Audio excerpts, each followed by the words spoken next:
Hey, it's Rod Bergeron here with you again.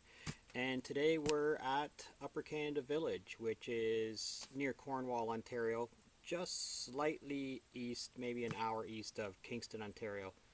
And I've been working here all day. I'm on the far side of this pond, right behind where the mill is. And there's nobody over in this area, so I should be uninterrupted. I'm looking at this part of the little village which has a church, and there's some other street parts, but I thought it was kind of interesting where this church was and the other buildings around it. So I thought maybe we would have a go at this. If we remember the little acronym FTE, focus, thumbnail, edit, we really always need to do a thumbnail. Today I'm going to make this thumbnail quick and easy and to the point. I'm going to divide my page into thirds the way that I always divide my page into the thirds, and I'm going to just do this really quick and simply. I'm going to put the church, this church has a bit of a domed top on it. I'm going to put this church right here. I guess it's more like this, and then this, and then there's back on the church here. There's another little building right out front here, and another one down here. There's a larger building here, which you'll see has a very unique roof shape to it. And then there's another house here, and that's the roof. And then behind that there's another one. Up front here there's part of where the water is. There's some other little, I guess it's where you walk down towards the water. And then there's some trees and stuff here. There's some trees here, and there's some trees in the background. That's all I'm going to do for this particular thumbnail. That's it. That's what I want. That's the way I'm going to have it. So I'm going to divide this page up into thirds. And this page is, so I'm working on a piece of Canson watercolor paper. This is Canson 140-pound watercolor paper. Pretty much what I draw and paint on all the time. Those of you that are familiar with me know I'm going to say that the reason I work on this particular watercolor paper is because I draw quite often, but quite often I want to put a little bit of color onto a particular drawing just to augment it a little bit, and the best way to do that is to start off on a piece of watercolor paper.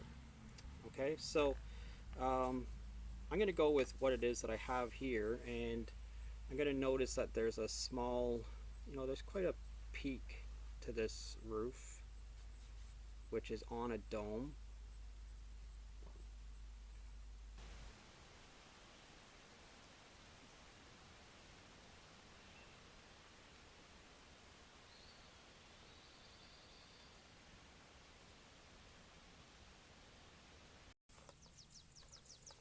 Okay, so I just noticed that this sort of comes much further out here.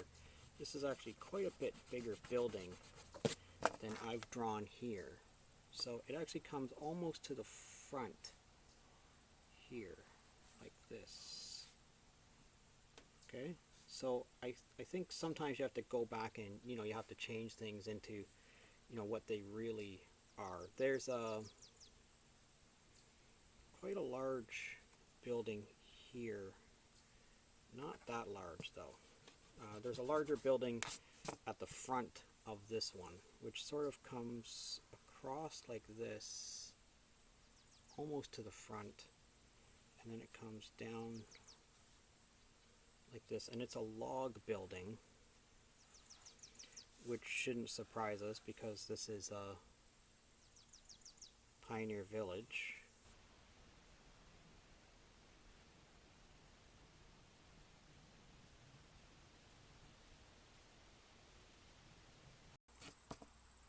So I think I'm ready to put my pencil away. I'm going to put my pencil down now, and I'm just going to get at doing some of these, redoing some of these lines with my Sharpie. I'm working in a Sharpie pen, And we're just going to put some of these on really quite loosely to begin with.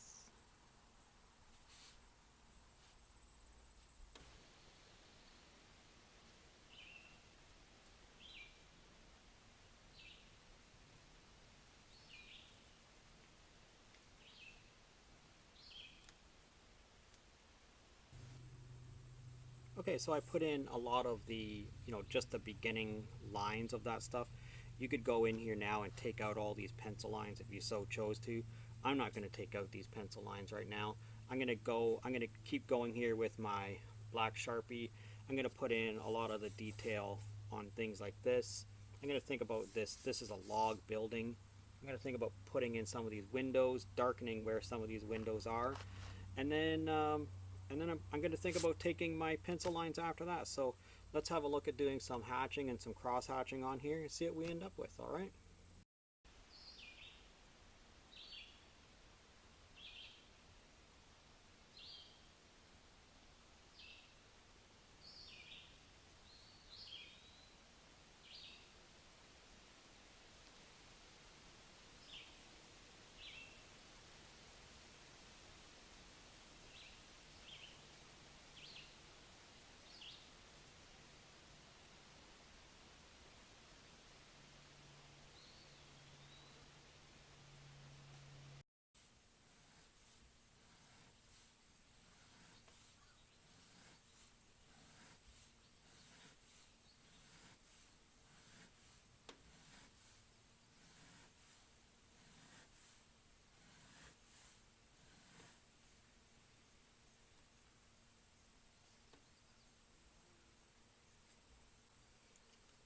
Okay, so this is all water down in here, which I'm going to deal with very lightly.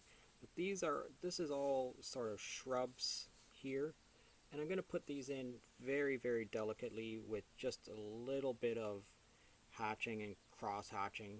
Not a whole lot though, mostly just shapes. So I'm going to do some of that now.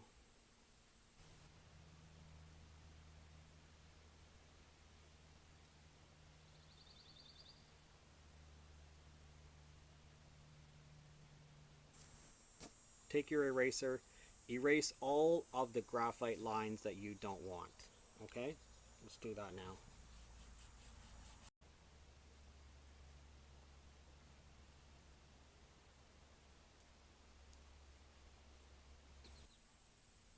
Here's a word to the wise. Take out any pencil lines that you want before you paint. You can add ink over top of watercolor paint, but it's very difficult to get graphite lines out from under watercolor paint. It's impossible with acrylic paint, but it's almost impossible with watercolor paint. My best advice is going to be do real simple, real easy. My best advice is going to be use really light pencil lines and then put your pen over top of it. If you can, just skip the pencil together and just go right to the pen. That's what I normally do, but for YouTube I do it in graphite so that people don't think I'm insane, basically. So what it is that I have here now is my completed drawing, and I'm going to paint this. I'm going to do a very delicate wash in the background here for this blue sky. I'm going to leave my spots where I'm going to put my trees in, but let's have a go at putting some paint on this. So get rid of your eraser. I have a tissue here with me today in case I make any mistakes. I don't need my thumbnail sketch anymore, so I can cover that up. I use a big clip to hold this on. I use clips to hold my page onto my board. It makes it a whole lot easier to travel and move around when you do that. Alright, I have my water bottle. Make sure you have no dirt and muck on your page. It's really easy to say that, but when you're working in plein air, it's almost impossible to have it completely clean.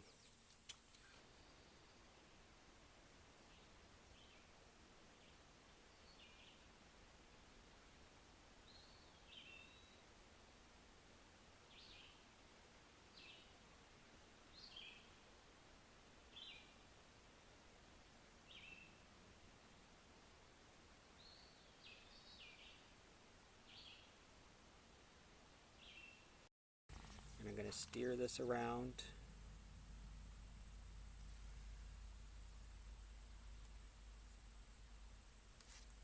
See, this is drying up here a little bit. I'm going to wet that a little bit again.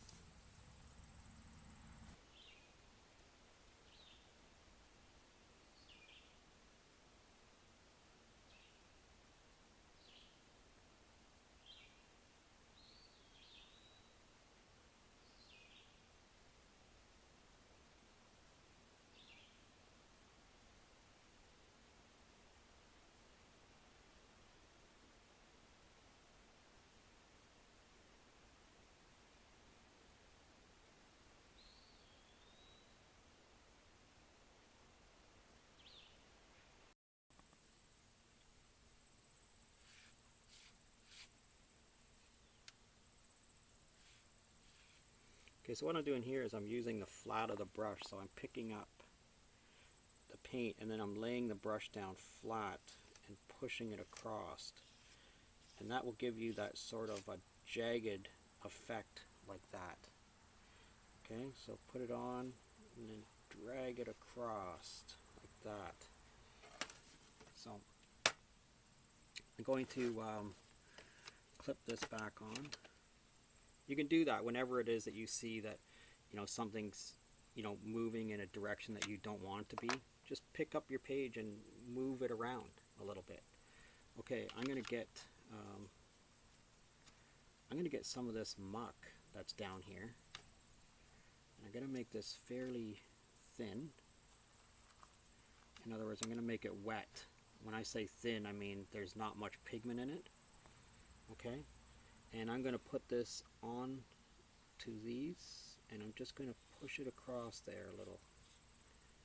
Right? Again, I'm going to use the flat of my brush, lay the brush down flat, and push it across. Make it a little jagged. Okay. Also.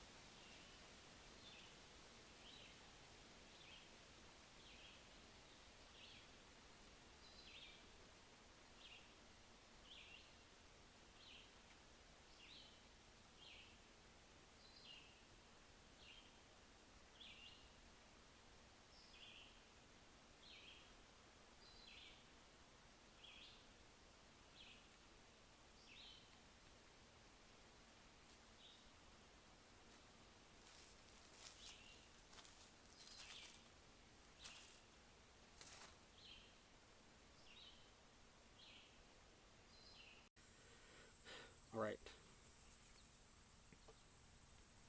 down in, so we need to put the shadow in some places in here, and the way that we're going to do that is we're going to take this dirty mucky water here, we're going to take black, a little bit of black, a little bit more black.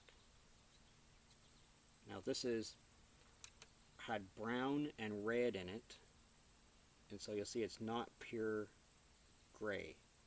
That's okay. We don't want pure gray.